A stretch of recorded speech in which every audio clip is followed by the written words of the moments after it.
Welcome to the third module in the third week of getting started with competitive programming. This week we have been looking at greedy algorithms, and I hope that the couple of examples that you have seen so far are already giving you a feel for how these things work. Now this time we are going to look at an example which is actually a computer science classic, and it's called the stable marriage problem. This problem has enormous applications and really interesting history. So if you are curious about some of the trivia that's associated with this problem, please check out some of the links in the description, which include a pointer to a very cool Numberphile video on the topic and a couple of other really interesting articles. I will be presenting this as a standalone puzzle because of limitations of time, and will really be doing no justice to the amazing history of this problem. So please do learn more about it after you're done with this video if you feel so inclined. Back to the context of contests, this problem did make an appearance in one of the ICPC Regionals, but it's also available on the Codechef problem archive. You can find links to both versions in the description of this video, and you can use either one for practice, whatever is more convenient. The tasks are exactly the same, and if I remember correctly, the limits are also kind of similar, so it should really make no difference. Okay, so with all that said, let's get to the problem statement and figure out what our task is going to be. So the setting is the following. We are given two groups of people, which we will refer to as men and women, and there's always going to be the same number of them. So let's say that there are n men and n women for a total of 2n people. By the way, let me just mention that this terminology, using the word marriage to refer to the problem itself and to refer to these groups of people as men and women, is traditional even in the computer science research literature around this problem. So it's not just from the contest problem statement, but don't be fooled into thinking that this is just a puzzle about matching men and women and getting them into happy marriages. It just turns out that this terminology is a convenient abstraction for modeling a wide array of application scenarios, some of which may even occur to you as we go through the problem statement together. But for a more comprehensive view of the many scenarios that can be thought of as instances of the stable marriage problem, once again, I will point you to some of the links in the description. But with that said, let's now get back to the problem statement and consider what else we are given. So we have these two groups of people, n men and n women, and it turns out that this is a rather judgmental group of people. So every individual here has feelings for the people in the opposite group, and the way these feelings are modeled or given to us is by way of rankings. So in particular, every man will have a ranking over the set of all women. You can think of a ranking as simply a permutation of the opposite set, in this case the set of all women, and similarly all the women also have rankings over the set of men. These rankings are really individual preferences, and there need not be any relationship between the rankings of two different people. So you can think of the input as just being n permutations of the set of women corresponding to the n men, and n permutations of the set of men corresponding to the n women. Often we will think of these permutations literally as ranked preferences, and we will talk about the top preference or the second favorite and things like that. In this example, for instance, the king of spades seems to like the queen of diamonds the most, and that's his top preference, and the second best preference is going to be the queen of spades, and so on and so forth. So we will use that kind of positional terminology to refer to people on a certain rank list. So hopefully the input is clear. As I said, it's going to be 2n people and correspondingly n permutations of the men and n permutations of the woman. Okay, so that's the input. What is the output? Well, what we want to output is essentially a bijection between the men and the woman, which is to say that we want to match every man with exactly one woman. Of course, there are many different ways to match men with women. In fact, if you think about it, you'll realize that there are n factorial possible matchings because that's just, again, every matching can be thought of as a permutation of one of these sets, and there's going to be n factorial of them. So, of course, we are not interested in just any arbitrary matching. Since we are given these preferences, we want a matching which in some sense makes everyone happy. We do have to be careful about what we mean by a matching that makes everyone happy, though. A natural definition may be to say, well, why don't we just match everyone with their favorite person from the other side? An immediate issue with this is that it's possible that multiple men, for example, have the same choice of favorite woman, or multiple women have the same choice of their favorite man. In this case, coming up with a well-defined matching that gives everybody their favorite person from the other side is going to be impossible. Of course, you could say that in these cases, we just say that there is no matching possible, but it turns out that we're going to have a more interesting definition for what we want from our matching. So to be able to understand what we mean by a so-called stable matching, which you might have guessed is what we are going to be looking for from the name of the problem, we first have to define an intermediate notion called a blocking pair. The notion of a blocking pair only makes sense in the context of a matching. So as with most things, let's try to learn about this definition through a concrete example. So here I have a fragment of a larger matching. I just wanted to focus on these 4 people here. So that's why I'm only showing you a part of the matching. So we have a situation where the King of Spades has been matched to the Queen of Spades and the King of Hearts has been matched to the Queen of Hearts. Now suppose that in terms of preferences, we had the following situation. Let's say that the King of Spades happens to prefer the Queen of Hearts over the Queen of Spades. So he likes Queen of Hearts more according to his ranking. Now, on the other hand, if you consider the Queen of Spades, she also likes the King of Spades more than the King of Hearts.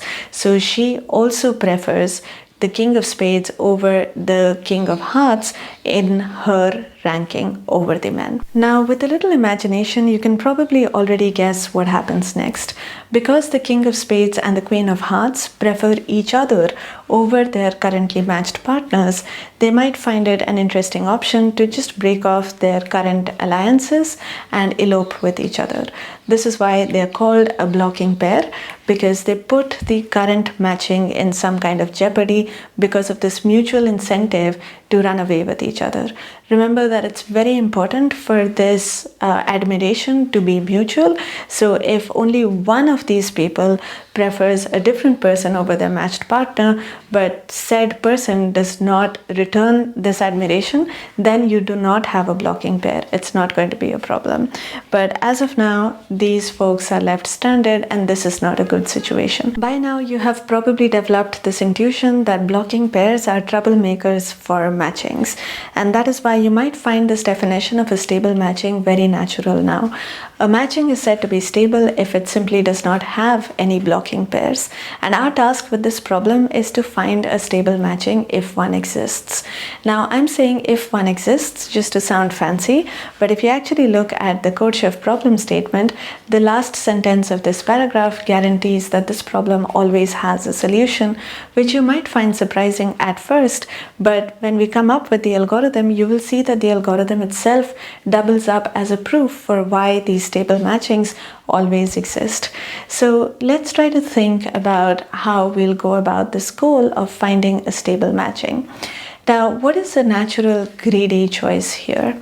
Well, a first cut observation to make is that if somebody is matched with their top choice, then they're never going to be involved in a blocking pair because they are absolutely happy with what they have and they are not going to really be interested in forming a blocking pair with any other person.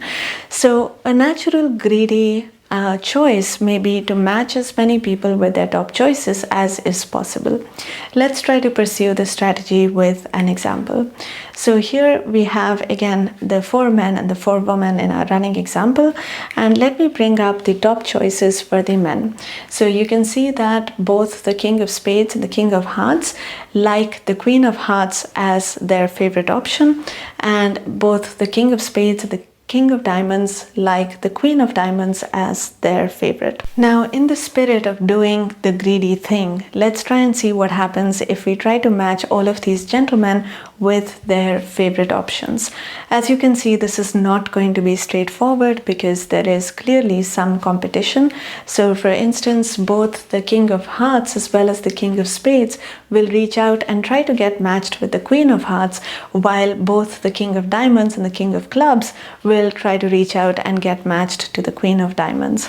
Now notice that both the queen of hearts and the queen of diamonds have a bit of a choice to make here, while the queen of spades and the queen of clubs are left stranded, at least for the moment. Now, from the perspective of the queens that do have a choice, what choice do you think they should make? They can only pick one option, because remember that the thing that we want to finally output is a proper bijection. It's a matching. So these queens have to pick one choice. It may not be a permanent choice. It may be something that they could revisit later for reasons that we will see in a bit. But for now, they have to at least make a temporary choice, disregarding one of the offers that they seem to be getting. So the natural choice here would be, again, in the spirit of greedy, to pick the better option. Notice that it's possible that these options are not very good for the queens in absolute terms. So for instance, it's conceivable that these two options that they have are their bottommost choices, but still, because there is a choice to be made, you just pick the relatively better one. So in this example, let's say that the queen of hearts prefers the king of hearts over the king of spades, and the queen of diamonds prefers the king of diamonds over the king of clubs. So they go ahead and make those choices, and you're left with this sort of a tentative arrangement at this stage. So what we have achieved so far is that these two kings have been matched to their favorite options, and at least as long as this matching persists, these kings will never participate in blocking pairs. Of course, it's possible that we may have to modify this matching as we go along. For example, especially if these queens receive better options in the future. Remember, we said that we are only looking at the top options from the perspective of the kings, but these options that the queens have received may well be some of their worst. So it's conceivable that the queens receive better offers later on, and they may have to give up on their current alliances to forge new ones. But notice that if that happens, the kings will still not participate in a blocking pair, because the only people that they would care about forming a blocking pair with were taken away from them because they found better matches for themselves. So any of this admiration that the kings may have will not be reciprocated. Now, this of course is getting a little ahead of ourselves, so if some of this did not make sense, don't worry about it. We will have more explicit examples, and of course we will go over the overall algorithm once again. So don't worry if some of this sounded a little bit vague. Let's continue with our story here. These kings have already been matched. The other two kings who did not have any luck in the first round are now going to move on to the second favorite options on their lists. And this time the king of spades has the queen of spades as his second favorite option. And similarly, the king of clubs has the queen of clubs as his second favorite options. So these proposals are made to the respective queens.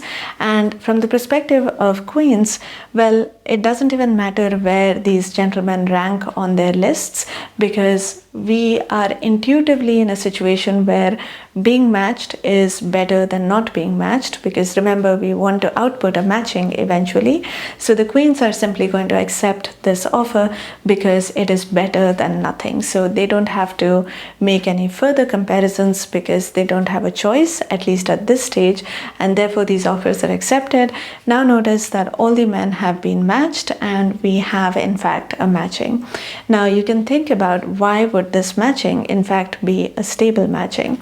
In this case, because it was a simple example, we already know that the king of hearts and the king of diamonds have been matched to their top options, so they don't participate in any blocking pairs. Now the king of clubs and the king of spades could have potentially participated in blocking pairs with, say, the Queen of Hearts or the Queen of Diamonds. These are queens that they prefer more than their currently matched partners, but notice that these two queens, just by construction, are currently matched to people that they like better than the King of Spades and the King of Clubs. So they are not going to reciprocate the love, and therefore these blocking pairs will remain incomplete. So you can hopefully convince yourself that the matching that we obtained for this particular example is a stable one. Let's go through another example, which is just a little more non-trivial to really get a feel for what's happening. So we are back to the original situation with 4 kings and 4 queens, and this time let's say that the top options look like this. Now, as you can probably tell, we are once again in a situation where the top options are concentrated on 2 of the queens. So in particular, both the King of Spades and the King of Clubs have the Queen of Diamonds as their top choice, and both the King of Hearts and the King of Diamonds have the Queen of Hearts as their top option. Now let's go and ask the queens what they make of the proposals that they have received. For the Queen of Hearts, let's say that the King of Hearts happens to be her top choice.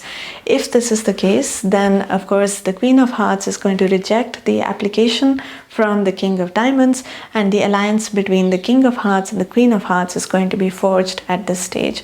Notice that this is a really good match because these are 2 people who have been matched to their mutually top options. So this is a match that will never be revisited in some sense. We will never need to change this because it really doesn't get any better than this, to put it intuitively. Now let's turn our attention to the Queen of Diamonds, who has to make a choice between the King of Clubs and the King of Spades. So let's say that her preferences are as follows. She likes the King of Diamonds the best, but of course she doesn't have a proposal from him, so let's ignore that for now. But between the King of Spades and the King of Clubs, she likes the King of Spades better, so she's going to reject the proposal from the King of Clubs and instead settle with the King of Spades. So this is the tentative arrangement that we have at this stage, and we're still left with 2 kings that don't have a match yet. So let's turn to them and ask them about their next best options. So the King of Clubs has the Queen of Spades as his next best option, and the King of Diamonds has the Queen of Diamonds as his next best option. So let's say that these kings go ahead and make these proposals, and notice that now we have an interesting situation.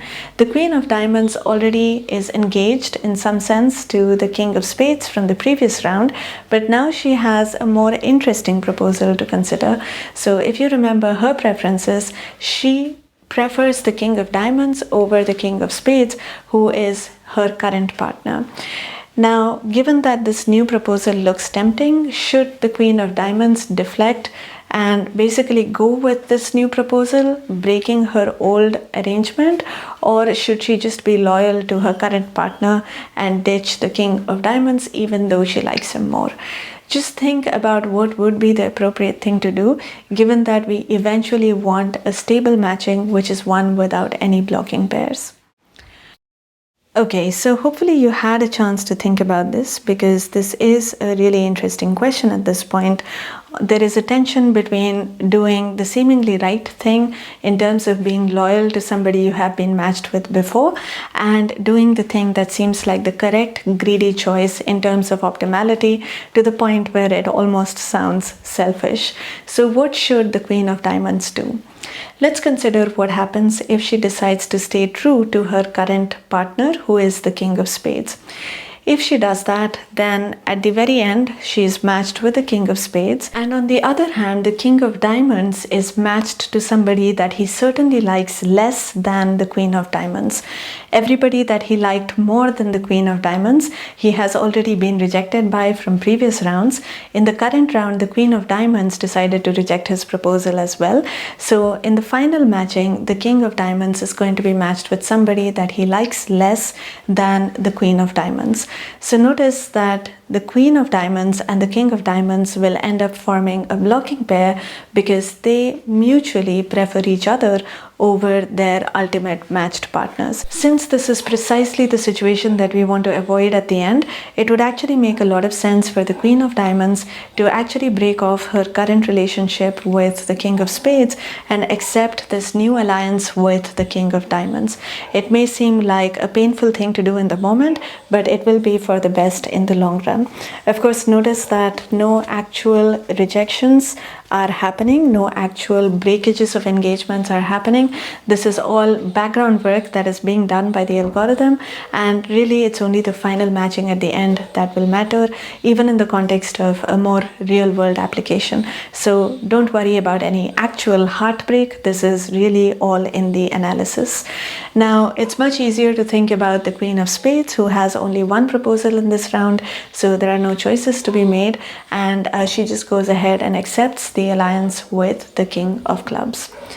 Okay, so now we still have one unmatched king, that is the king of spades, who was matched before but has now gone back to being single. And let's now consider the next best option for the king of spades. Let's say that this happens to be the queen of spades, so the king of spades will go ahead and make that proposal. And now again, the queen of spades is in a situation similar to the one that the queen of diamonds was in previously. She has to consider making a choice between accepting this new proposal and breaking off the old one versus rejecting the new proposal and keeping the old one. Now, what the queen does will of course depend on how she compares her current partner with the potential new partner. So let's bring back her preference lists and observe that she actually prefers the king of spades over the king of clubs, and because of this she would want to actually accept this new proposal and break off her current alliance with the king of spades, much like the queen of diamonds did before. Notice that this may not always happen, of course. If the preference was listed the other way, then the queen of spades would have maintained her current alliance, and the king of spades would have to go back and try his luck with the next person on his list. But in this example, that's not how it plays out. So this is the current matching that we have at this stage, and now the king of clubs goes back to being single and makes a proposal to the queen of clubs, who is the next person on his list, and this proposal gets accepted because the queen of clubs is single at the moment, and because something is better than nothing, this is an immediate acceptance, and we finally have a matching. Now, you can try to convince yourself that this matching is stable, but really that should be intuitive given that we had that at the back of our minds all along. But nonetheless, it's useful to actually prove this formally. And instead of working in the context of this example, let's actually turn to the algorithm in full generality and try to argue the correctness also in slightly more general terms. So just to recap what the algorithm is doing, we start off with the list of men and women, and initially nobody is matched to anybody to begin with. Now, I should say that this piece of pseudocode is borrowed from the book Algorithm Design by Klienberg and Tardos, and you can find a pointer to the book website in the description of this video. Carrying on, what we are going to do is basically run a while loop for as long as there is a free man, a man who is still single and has not been matched to anybody. As long as there is such a man, what we are going to do is basically look at the highest ranked woman for this man to whom he has not yet proposed, or in other words, the highest ranked woman who has not yet rejected him. So we have this man approach this woman, and what plays out from here will depend on the situation of the woman. Of course, if the woman is unmatched herself, if she is single, because we have been saying that it's better to be matched than to not be matched, this proposal will have immediate acceptance. So this match is made and we are done. On the other hand, if W is currently engaged, then she would have a choice to make between her current matched partner and this new proposal. Now, we have seen this play out a couple of times in the last example that we discussed, so you should probably be able to predict what the algorithm does here. So let's say that the currently matched partner is M prime, and the new proposal, of course, is coming from M. Now, suppose W prefers M prime M over M, which is to say that she likes her current situation better than the new proposal, then she's just going to reject this new proposal and M remains single and will have to go back and revisit his preferences and propose to the next woman on his list, which will happen naturally as you go back to the start of this while loop. On the other hand, if W finds this new proposal more exciting than her current alliance, then she's going to break off her current alliance, and M prime now becomes a free man, gets added to the pool of single men, and the engagement between M and W is established, M being the new person who is proposing to W. So that is pretty much it. That's how this progresses, and once you stop, that happens when all men have been matched, and at that point you have a set of engagements that you can finalize and claim to be a stable matching. So there are a few useful observations to make about this algorithm. First of all, let's argue termination. Because there's a while loop involved and there are engagements being broken and men going back to being single, you might even suspect if there is a possibility that this algorithm keeps going around in circles and possibly never stops on some cleverly designed input. Now, if this thought is in fact bothering you, then I would encourage you to pause here and take a closer look at this pseudocode and see if you can find an argument for termination. One hint would be to think about the number of proposals that are being made and observe that the running time of this algorithm is really proportional to the number of proposals being made, and see if you can bound that in some way. Come back when you're ready. Okay, so hopefully you have had a chance to think about this. As we were just saying, the most basic question here would be one of termination.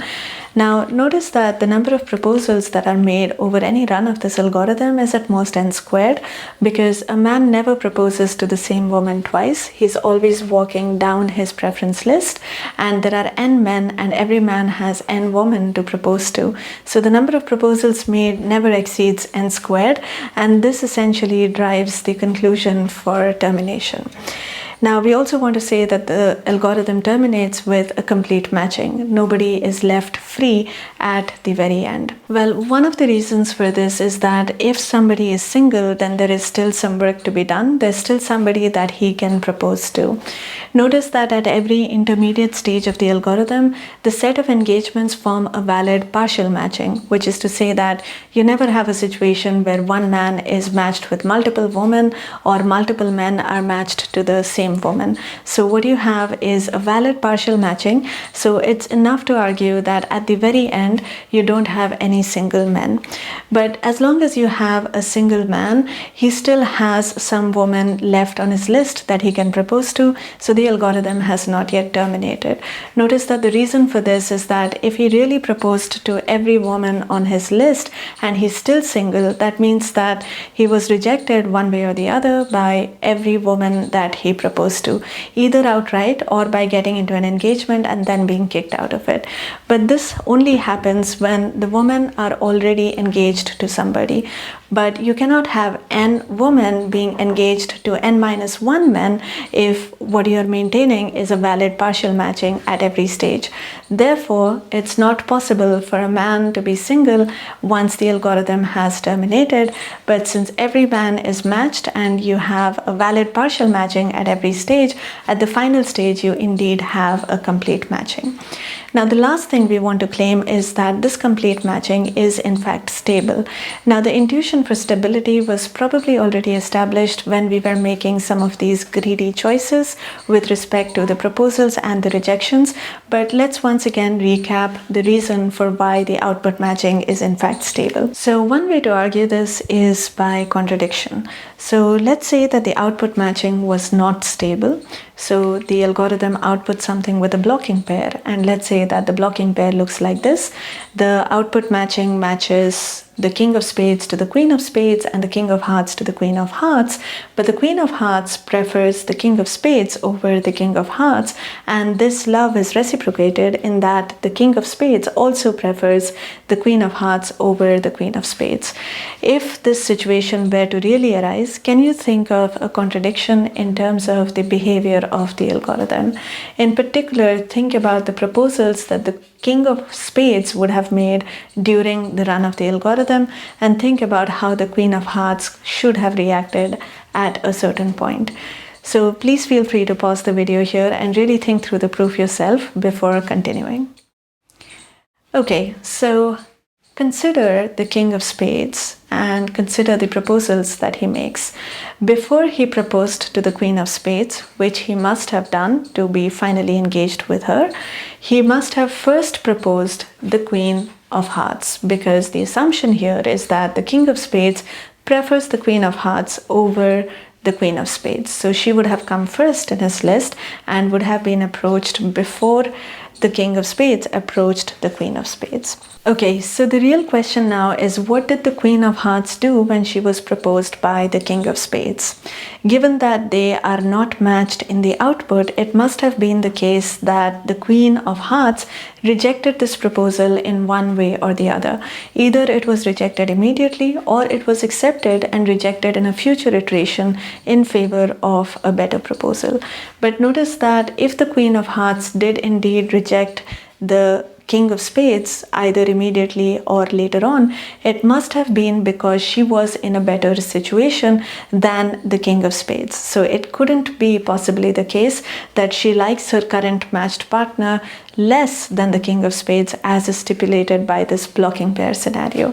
So hopefully it's at least intuitively clear why we are not going to have blocking pairs, because really the greedy choices were geared towards avoiding them in the first place.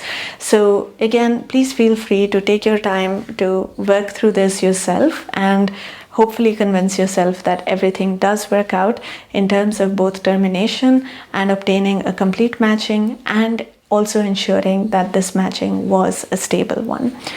Now this brings us to the end of the description of the algorithm. You probably have enough, especially if you go back to the place where we discussed the pseudocode, you probably have enough to actually code this algorithm yourself now.